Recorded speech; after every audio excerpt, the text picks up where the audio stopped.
you want to see the talk that this was sort of drawn from, it'll be on the web probably in a week or so. I think there's already a pirated, somebody held a little camera, put it on YouTube, but wait for the right one with the slides and everything, and that'll be a long one.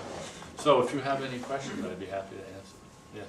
You mentioned that some members of the clergy that you or that have spoken to seem to think that there are many more like them that are sort of like experiencing this tension and this hypocrisy, which kind of struck me as weird because I was pretty surprised when I learned about what your research was.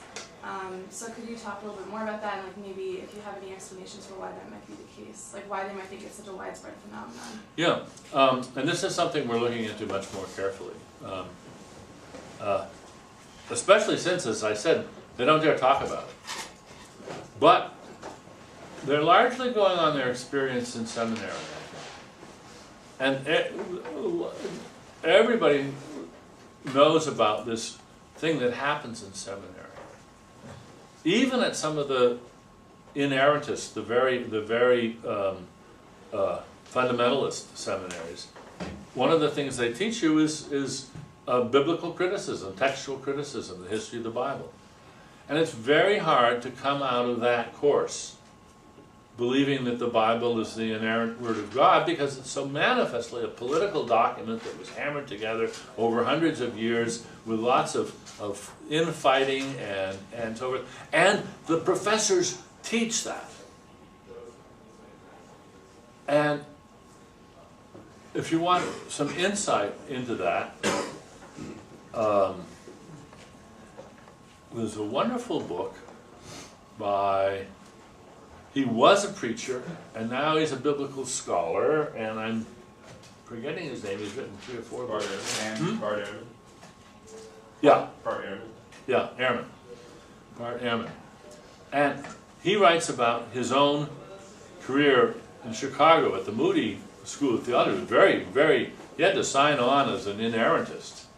But then he spent years trying to reconcile his belief in an inerrantist reading of the Bible with what he was learning. And he learned more and more and sort of got trapped in scholarship, so now he's a really important biblical scholar, but he's no longer a believer. But what they learn is things they didn't learn in Sunday school. But even more important, and this is, I think, the main thing, they learn that there's the way we talk in the seminary here, and then there's the way you talk from your pulpit, and those are 2 different things. And that's the dispiriting thing that they learn. And it's interesting, what we're finding out is they don't learn this because the professors say, okay, folks, you're part of a conspiracy now, and they don't have to. You can be enlisted in a conspiracy without any secret handshake, any words spoken. It's all tacit. You just sort of glide into it, and you begin to realize, wait a minute. And before you know it, you feel, I'm on the inside now. I know things that I know I'm not supposed to reveal to the parishioners. And that can be a very potent thing. It reminds me of something I did in my youth. One of my coups when I was about 10 years old. My mother threw a dinner party. We were living in Winchester at the time, and the rule was that we kids had to eat some of what was put in front of us, no matter what it was. And alas, there was some broccoli on my plate, and I really didn't want to eat it. But I also knew that if I refused to eat it, my mother would be obliged to make a scene, and that would really disturb her dinner party. And I didn't want to do that, but I wasn't going to eat that broccoli. I thought, what am I going to do? What am I going to do? And I realized I was sitting on the side of the table, and there was a drawer, right? Oh. Right. And I thought, oh, yeah, I can just do that. But what if this very nice lady, friend of my mother's, sitting on my right, what if she sees me do it? She'll make a scene. That'll be awful. And then I had my stroke of genius. When I was all ready, I nudged her. She looked at me and I went, and she just sat there. She couldn't rat on me. I had taken her into my confidence.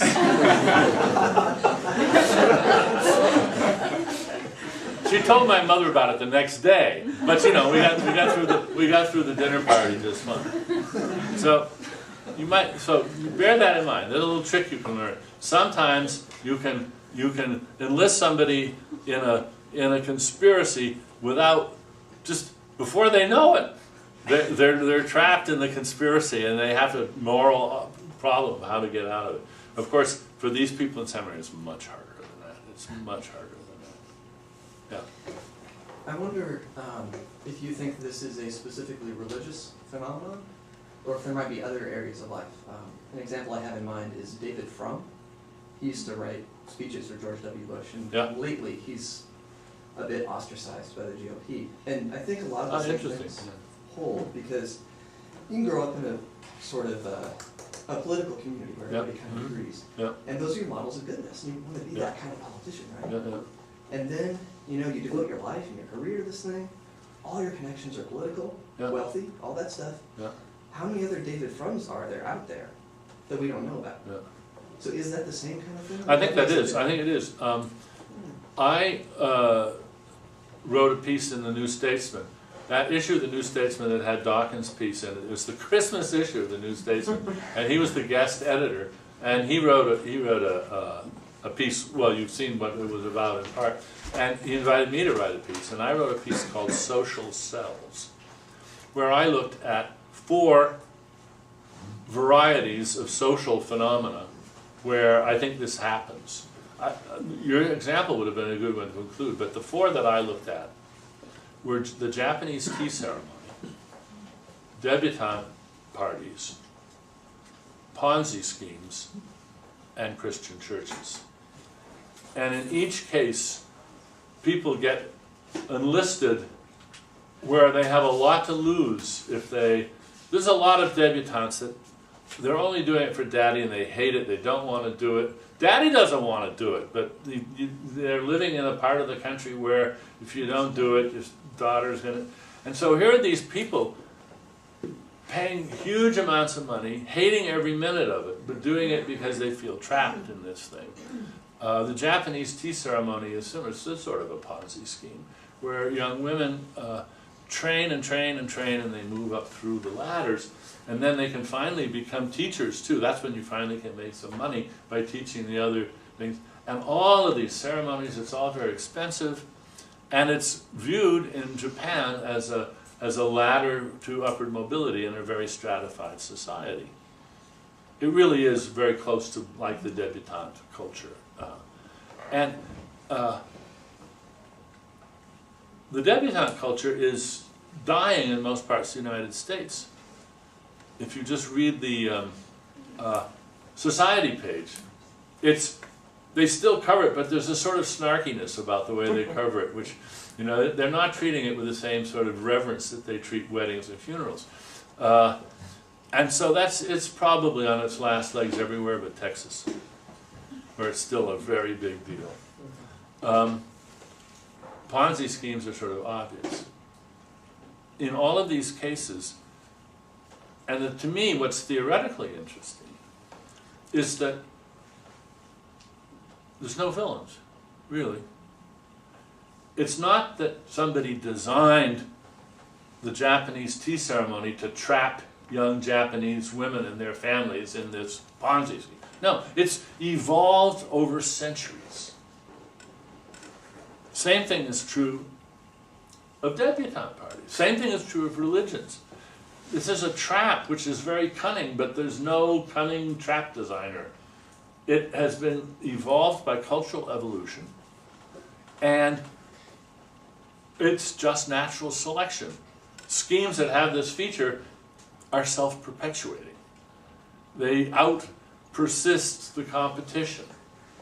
They make copies of themselves and spread. They are fitter in the social niche than the competition, and that's why they have the features they do. Nobody had to design, nobody had to even understand them. And the same thing I think is true of this feature of religions. It's not that, this to me is one of the main insights that I've had from the study of mimetics and memes, Dawkins' concept.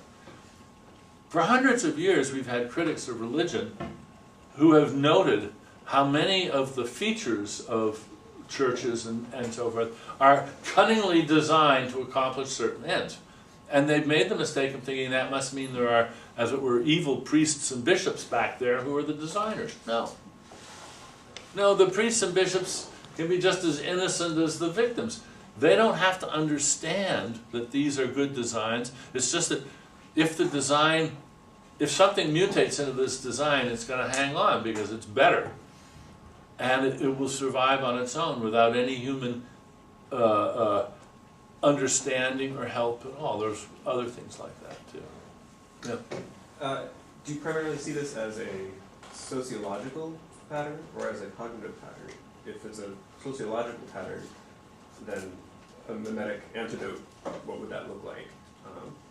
And if this is a cognitive problem, then it seems like we're stuck with this for, you know, some evolutionary period. What? Oh, that's a good question. Well, I think it's a bit of both, not surprisingly, but I think actually it's the right, as it were, level at which to explain and analyze these issues is the sociological, it is the social.